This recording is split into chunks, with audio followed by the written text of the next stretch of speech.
चलिए आज बात करते हैं एक बहुत ही जरूरी कानून की। एक ऐसा कानून जो 1948 में बना था, लेकिन आज भी भारत की फैक्ट्रियों में काम करने वाले लाखों लोगों की जिंदगी को प्रोटेक्ट करता है। हम बात कर रहे हैं फैक्ट्रीज एक्ट की।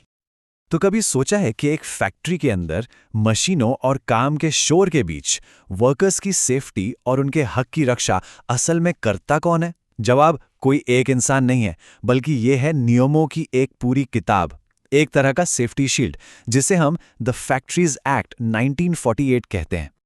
अच्छा, तो इस पूरे एक्ट को आसानी से समझने के लिए हमने इसे 5 हिस्सों में बांटा है। सबसे पहले तो ये देखेंगे कि कानून की नज़र में फैक्ट्री आखिर है क्या। फिर हेल्थ और सेफ्टी से जुड़े जो सबसे बेसिक लेकिन ज़रूरी नियम हैं, उन पर नज़र डालेंगे। उसके बाद काम, आराम और वेलफेयर के बीच का बैलेंस कैसे बनता है, इस पर बात करेंगे।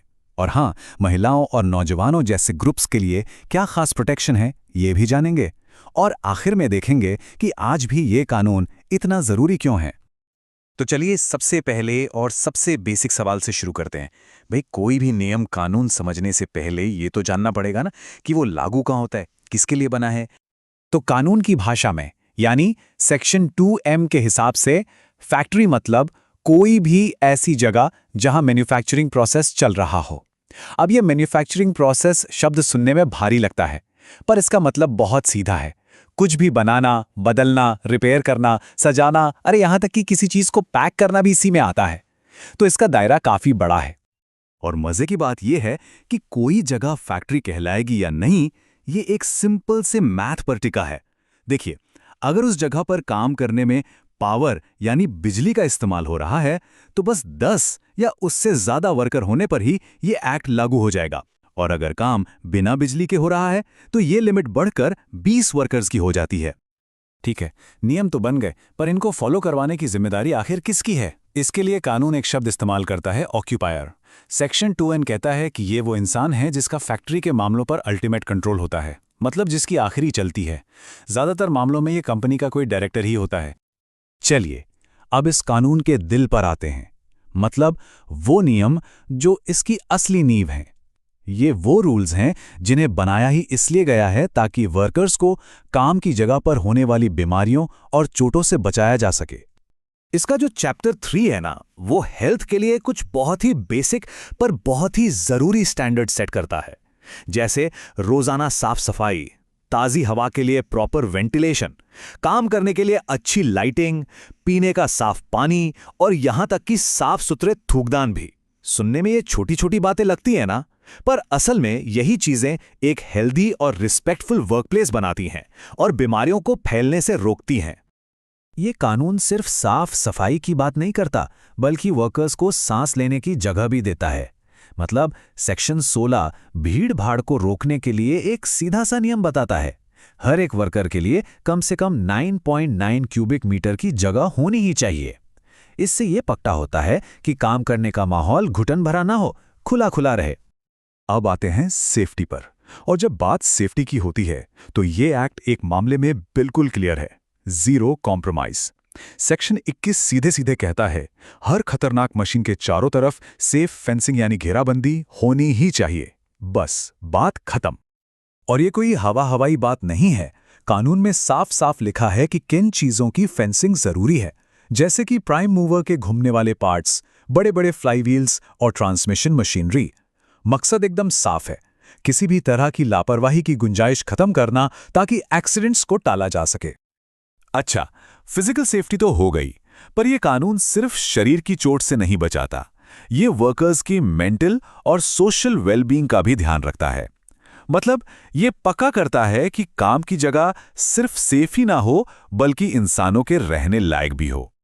वर्कर्स का शोषण ना हो, इसके लिए ये कानून काम के घंटों पर एक लक्ष्मण रेखा खींचता है। सेक्शंस 51 और 54 के मुताबिक कोई भी अडल्ट वर्कर एक दिन में 9 घंटे से ज्यादा और एक हफ्ते में 48 घंटे से ज्यादा काम नहीं कर सकता। और अगर कोई इस लिमिट को पार करता है तो सेक्शन 59 एक बहुत मजबूत प्रोटेक्शन देता है। इस एक्स्ट्रा काम को ओवरटाइम माना जाएगा और इसके लिए वर्कर को उसकी नॉर्मल सैलरी का डबल रेट मिलना ही चाहिए। ये उसका हक है। देखिए, ये कानून फैक्ट्री को सिर्फ काम की जगह नहीं, बल्कि एक कम्युनिटी की तरह देखता है। इसीलिए जैसे जैसे वर्कर्स की संख्या बढ़ती है, सुविधाओं की जिम्मेदारी भी बढ़ती जाती है। जैसे 150 से ज़्यादा लोग हैं तो रेस्टरूम होना चाहिए, 250 से ज़्यादा हैं तो कैंटीन, और 500 से ज़्यादा होने पर एक वेलफेयर ऑफिसर भी रखना होगा। और एक बहुत ही प्रोग्रेसिव बात, अगर सिर्फ 30 महिला वर्कर्स भी हैं तो उनके बच्चों के लिए एक क्रैश यानी शिशुगृह होना कंपल्सरी है। इस कानून की एक और खास बात है, ये एक साइज सब पर फिट वाले फंडे पर नहीं चलता। ये समझता है कि कुछ ग्रुप्स को ज्यादा प्रोटेक्शन की जरूरत होती है और उनके लिए खास और थोड़े सख्त नियम बनाता है। और शायद इस कानून का सबसे जरूरी प्रोटेक्शन है सेक्शन 67। ये साफ साफ और बिना किसी शक के कहता है कि 14 साल से कम उम्र के किसी भी बच्चे को फैक्ट्री में काम पर नहीं रखा जा सकता। Full stop. ये इंडिया में चाइल्ड लेबर के खिलाफ एक मील का पत्थर था। और ये जो खास प्रोटेक्शन है, ये महिलाओं और नौजवानों के लिए भी है। जैसे महिलाएं आमतौर पर सुबह 6 से शाम 7 के बीच ही काम कर सकती हैं। रात में काम करने पर पाबंदी है। वहीं जो टीनेजर्स हैं, मतलब 14 साल से बड़े बच्चे, वो भी दिन में 4.5 घंटे से ज़्यादा काम नहीं कर सकते। तो आखिर में जब हम इन सारे रूल्स को एक साथ जोड़कर देखते हैं तो एक बात साफ हो जाती है, ये एक्ट सिर्फ नियमों की एक लिस्ट नहीं है। नहीं, ये तो वर्क प्लेस को देखने का, उसे समझने का एक पूरा नजरिया है, एक ब्लूप्रिंट है। इस एक्ट की प्रस्तावना यानी प्रियम्बल में ही इसका मकसद लिखा है।